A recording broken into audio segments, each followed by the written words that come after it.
Good evening, my dear students. This is Dr. Bharov sir, founder and director of Ashoka IAS Circle, Ashok Nagar Experts, Hyderabad. So September 15th అంటే రేపు రాబోయే Sunday at the rate 10 AM 10 గంటలకు Ashoka IAS circle Ashok Nagar X Roads Hyderabad. So మనకి flyover pillar number 24 ఎదురుగా ఉంటుంది. Ashoka IAS circle Ashok Nagar X Roads Hyderabad. Pillar number 24 ఎదురుగా ఉంటుంది first ఫ్లోర్లో. సో సివిల్ సర్వీసెస్కి సంబంధించి మీకు ఒక ఉచిత అవగాహన సదస్సు మేము కల్పించడం జరుగుతుంది సివిల్ సర్వీసెస్ మీద. సో కాబట్టి మీరు అందరూ దీనికి ఆహ్వానితులే.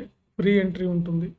సివిల్ సర్వీసెస్కి ఎట్లా ప్రిపేర్ అవ్వాలి ఏంటి, సివిల్ సర్వీసెస్ ఏ మీడియంలో రాయాలి, ముఖ్యంగా సివిల్స్ తెలుగు మీడియంలో రాసేవాళ్ళు ఎలా దానికి సన్నద్ధం కావాలి, తెలుగు మీడియం సివిల్ సర్వీసెస్ మీద ఈ డెమోలో ఫోకస్ చేయడం జరుగుతుంది. అదేవిధంగా ఇంగ్లీష్ మీడియం మీద కూడా. ముఖ్యంగా తెలుగు మీడియంలో సివిల్స్ ఎలా ప్రిపేర్ అవ్వాలి, తెలుగు మీడియంలో సివిల్స్ సక్సెస్ అవుతారా, దీంట్లో ఉన్నటువంటి లోటుపాట్లు ఏంటి, తెలుగు మీడియంలో రాస్తే అడ్వాంటేజెస్ ఏంటి మనకి, ఇవన్నీ కూడా ఈ డెమోలో మీకు చెప్పడం జరుగుతుంది అన్నమాట. సో సెప్టెంబర్ 15th 10 AM మనకి అశోక్ నగర్లో ఈ డెమో క్లాస్ మేము కండక్ట్ చేస్తున్నాం.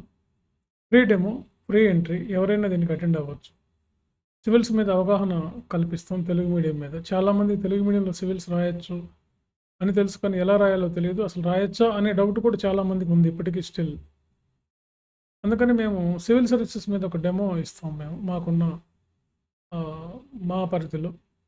సో కాబట్టి దీనిలో మనకి civil services Telugu medium, English medium వాళ్ళతో పాటుగా optional subjects Telugu literature, political science English, Telugu మీడియంలో ఎలా దీన్ని అపీర్ అవ్వాలి, ఎలా దీన్ని ప్రిపేర్ అవ్వాలనే అంశాలు కూడా మనం ఇక్కడ మీకు చెప్పడం జరుగుతుంది. సో ఈ ఇంట్రెస్ట్ ఉన్నటువంటి వాళ్ళు, సివిల్స్ తెలుగు మీడియంలో రాయాలనుకుని సక్సెస్ అవ్వాలనుకునే వాళ్ళు, సో రేపు సండే అంటే September 15th 10 AM Ashoka IAS circle Ashok Nagar ఎక్స్రోడ్స్కి వచ్చి మమ్మల్ని కలవగలరు. ముందుగా కూడా మీరు రిజిస్ట్రేషన్గా వచ్చి కూడా మమ్మల్ని కలవచ్చు. సో ఆ రోజు 10 AM మమ్మల్ని కలిసి మీ ఏమైనా మీకు సందేహాలు ఉన్నా, ఇంకేమైనా ఉన్నా ఇందులో మీరు వాటిని నివృత్తి చేసుకోవచ్చు. ఓకే, ఎందుకంటే చాలామందికి ఇప్పటికీ తెలుగు మీడియంలో సివిల్స్ రాయగలమా అనేది ఇంకా ఉంది ఆ డౌట్.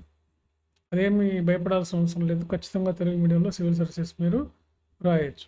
ఎక్కడెక్కడ వాళ్ళైనా సరే మీరు ఇది కరెక్ట్ ఆపర్చునిటీ మీకు. ఒకసారి వచ్చి మమ్మల్ని కలిసి ఈ డెమో క్లాస్కి అటెండ్ అవ్వండి. అప్పుడు మీకు ఒక అవగాహన వస్తుంది. అప్పుడు రాయాలా వద్దా అనేది మీకే తెలుస్తుంది అనమాట. సో ఎంతోమంది సివిల్స్ తెలుగు మీడియంలో సక్సెస్ అయినటువంటి వాళ్ళు ఉన్నారు. మీకు స్క్రీన్ మీద కనిపించేటటువంటి ఉదయ కృష్ణారెడ్డి, వీళ్ళంతా కూడా తెలుగు మీడియంలో రాసినటువంటి వాళ్ళే, సక్సెస్ అయినటువంటి వాళ్ళే. గోపాలకృష్ణ, వీళ్ళంతా కూడా. సో ఫ్రెండ్స్, కాబట్టి మీరు ఈ సదావకాశాన్ని ఉపయోగించుకోగలరని మేము కోరుకుంటున్నాం. Okay, thank you very much.